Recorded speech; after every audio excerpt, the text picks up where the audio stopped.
Sorry, I ended the previous video a little bit earlier than planned, and so I didn't get everything in there that I was supposed to.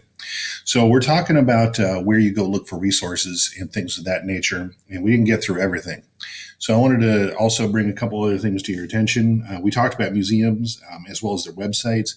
There are other places you can go. An example would be like the National Archives. The United States National Archives has an ability to search for particular documents or other things may help you answer questions. Same thing with the Library of Congress. The Library of Congress has a function much like that. If you're doing something that involves a veteran, for example, they have a specific program called the Veterans History Project, where from World War I up until very recent conflicts, including Iraq and Afghanistan, they have the stories of men and women who've served the country, as well as people who've been in like Rosie the Riveter type situations. And they record the oral histories, and sometimes they have like I told you before, letters or diaries or other documents that can also be used as sources for what you're talking about. Some of the individuals are well known, some of them are not. In this particular grouping, you see Robert Patrick Blyer up there. His nickname is Rocky. He actually served as a soldier in the Army in Vietnam. He also played for the Pittsburgh Steelers and had a very notable story that was made into a TV movie at one point.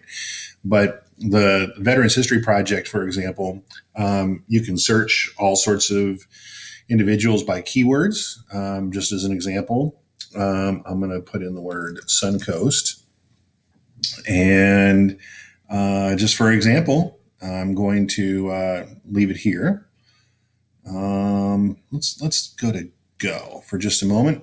And you may notice something that there's an awful lot of people who over time we have done interviews at the school and uploaded those. And, here's an example of John Alexander. John Alexander, you can see Jalen Hawkins did this about 3 or 4 years ago. And there's a number of things this individual is involved in. And this particular person, was one of our people we did. You can talk to local people. You want to talk to the VFW about somebody who may have witnessed something you went through or you're looking for, the American Legion or something like that. Maybe a veteran, maybe it's a family member. You want to talk to them, include them in your story. You certainly can do so. Just again, be sure that you cite that appropriately when the time comes. But in John's case, just to show you, there's a digitized collection, which is not something that's available for all. There's a 45-minute interview that you can watch the entire thing about. You want to do World War I, talk about gas warfare. There are World War I veterans who describe what it was like to be gassed and the impacts that they had from that. There's all sorts of possibilities depending, of course, on what you're looking for. In addition to places like the National Archives, the Library of Congress, where I've gone and done research actually in their buildings in Washington or Maryland, CNN, for example, CNN has news stories that frequently involve some sort of historical aspect. These are fine. Here's a Hiroshima survivor from 1945 talking about what she went through when that happened. There's another website that, it's something you can get a free trial for if you want to do it for just the free trial phase, so you can get everything out of it you need and then not have to pay for it. Sounds good to me. But I put in the word runaway, talking about like a runaway slave in the Civil War era. And I was able to specify I want to do it in Georgia between 1849 and 1865. Like, how big of a problem was the runaway slave issue for slave owners? And so it didn't have any hard time finding articles. No, I don't want to buy the poster. Sorry about that. But you could see, this person's got a runaway ad. This person's got a runaway ad. This person's got a runaway ad over here. And again, it's another place you can go to if you want to see what was being said at the time, the date that we're looking for. It even has other countries involved, potentially on what you're looking for, but it's yet another place to look. Japanese American internment, for instance, there's a website called Densho, Densho, which is an opportunity for, look at what they went through letters and interviews and videos and so forth and so on. But, there's all sorts of websites out there, but you want to make sure the ones that you're looking at are going to be very, very credible. You don't want some crackpot up there. An example that I would use is I had a student several years ago back at the Old Coast who wanted to use a particular website, and it was something like Bob's House of History. And I asked her, I was like, "Who's Bob?" She had no idea. What are Bob's credentials? Does he know anything about history? Has he published anything? Do people refer to him? Has he won any awards other than like a participation ribbon or something? And she couldn't tell me anything about him. And I gently suggested that maybe Bob's House of History wasn't the strongest place to go. You want to make sure that where you're going is credible, and look them up, and make sure these individuals are trustworthy. As I said before, you can use people who or people who could be in different groups that provide authenticity, what you're looking for. You can talk to a prisoner of war from World War II. There's an ex-prisoners of war association. If you want to talk to people who maybe fled South Vietnam after the Vietnam War, because they didn't want to be, taken over by the communists and came to the United States, there's undoubtedly an organization. There's a Vietnam Vets of America. There's lots of groups out there who are out there, but you just have to use your imagination a little bit and consider what it is you're looking for. And again, the earlier you start working on things, the more success you're going to have, the better stories you're going to get, the better paper you're going to get, which of course leads to a better grade. So if you want to talk to mom or dad, you want to talk to your grandpa who was an immigrant and fled, Soviet persecution in Eastern Europe, not a problem. Okay. If grandma was in the March on Washington with Martin Luther King Jr., you want to interview her, that's fine. You're allowed to do that. Just do so in the appropriate fashion.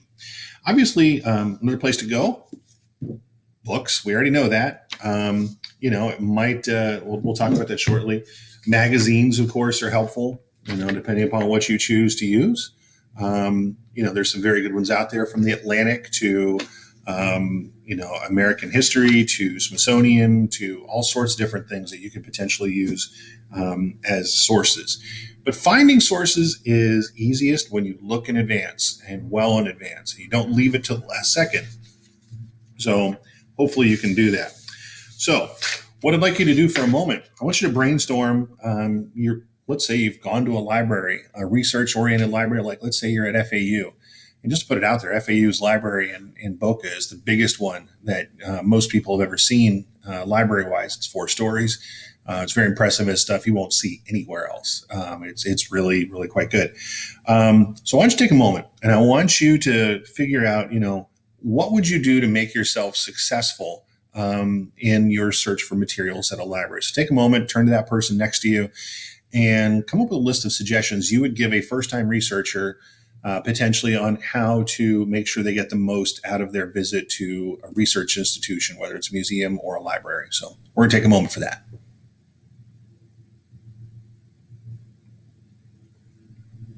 Okay, so hopefully you've come up with some good suggestions by now, and you have an idea of what it is you're going to do. I would say one of the most important things you can bring with you when you are going to a research institution, I wouldn't have done this 10 years ago, but now I would. It's, of course, a phone. And you have the ability to open up a book, and you open up those pages and you say, oh man, page 147 is really important. And you can take a picture of the entire page instead of using a copier. And make sure, in this case, you are taking a clear picture of the entire page you want to use. Make sure the page number appears in it so that later on you can cite it appropriately. I would recommend that the very first thing you do when you find a book or a resource that is useful is you start with making sure you get the bibliographical information written down first and foremost. Otherwise, it's going to be really hard for you to figure out of potentially thousands of books in a place like the FAU library, which one it was you used to talk about that one particular thing, to make sure that you are accurate in your citations. So I developed a system when I was writing my book that I just did it all the time. And as a result, it was sort of ingrained within me, but I also made sure I never lost the information I was looking for. So here I have copies. The copies in this case came from, I'm not sure where the book was. It's not really important either. Probably from the Library of Congress, where they have a copy of every book ever written in the United States. But here's what I did. On the back of one of the pages, I wrote down as soon as I had it. In this case, I made the first copy. I made several copies altogether. I wrote down either on the first page or the back page where it was from. And you can see there's the title. There's the writer, in this case, Colonel Sam Lloyd Honeycutt, with the editor's name there. and I knew exactly where it came from. I had the author, I had the publisher, I had the publishing date. I was able to get a hold of things. And then, I had a small stapler with me. And some places you're not going to be allowed to check out books because let's say you're not a student at PBAU. If you take copies of things, you have your small stapler with you, you'll save some time by getting your copies, stapling together immediately, making sure you write down your bib information on the back of one of the pages, and you set it aside. It's not going to be worthwhile to you to edit what it is that you're dealing with once you are. I'm sorry, that wasn't totally clear before because I was in that other thing. See, I'm writing information back there, and there's a staple in the corner. But again, you get your information from a particular source and you write it down right away, you staple it together, and you're much more efficient in your time usage if you only have a little bit of time to spend somewhere. You can't look at every book ever written on every subject in that library. So something that is helpful, for example, is when you go in there, you're going to have to know what you're looking for potentially in advance. Use their online card catalog to know what books they have and maybe in some cases what they don't. Google has a function that most people don't think about with books. And that function, and I'm going to put in there Why the Allies Won, which is a really good, helpful book on World War II, by the way. And here it comes up there. It's for sale in various places. Here you see the book, Google Books site that comes up.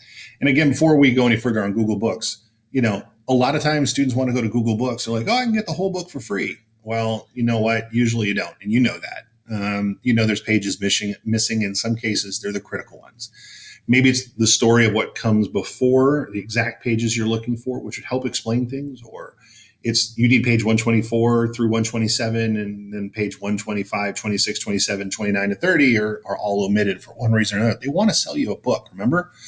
So there is a function down here called Find in a Library. And, hopefully you can see that on the screen you're looking at. For some reason, this particular book, I did this earlier. For some reason, this particular book that I really like, it's in more libraries than it's going to come up, but it says Find in a Library. And a lot of libraries have their systems tied into Google, so you can go find it in a library if you want. Slightly different cover, but it's the same book. I can go to the University of Bahamas and find it, or the German Historical Institute, or the Onondaga County Public Library up in New York. There are other places nearby. I'm going to tell you right now. But for some reason, this is not coming up as anything too super close. But that's how I found Donald Duck Goes to War, for example, down in the Palm Beach State College Library, in a book all about a destroyer manufacturer, like for the Navy. The Bath Iron Works. They also had a book that I've never seen anywhere else down there in PBSC's library. And I went down there when I went for the Donald Duck book and got lucky on both. So it'll help you locate certain books if necessary. But when you also are going to a research place, a library or something like that, bring some pens and bring some pencils. There may be restrictions on what you're allowed to bring in. I will tell you from personal experience, you go to the National Archives, you're not allowed to bring pens into a room where original documents are. They're really leery of somebody potentially accidentally or permanently marking up the only document that might be explaining how something was done, or a bill that was passed by Congress, or something else. So just come prepared and be prepared to abide by whatever rules the place has that's holding the material you want. In the old days, I would have told you to bring a bunch of quarters and dimes and nickels because you don't know what their copiers will take. When I was doing research, I would typically go in with a roll of quarters, a roll of dimes, and a roll of nickels. And, in some cases, they use bills, and you put it on like this reloadable card specific to the institution. And then you have to keep putting money on it and run copies off and so forth.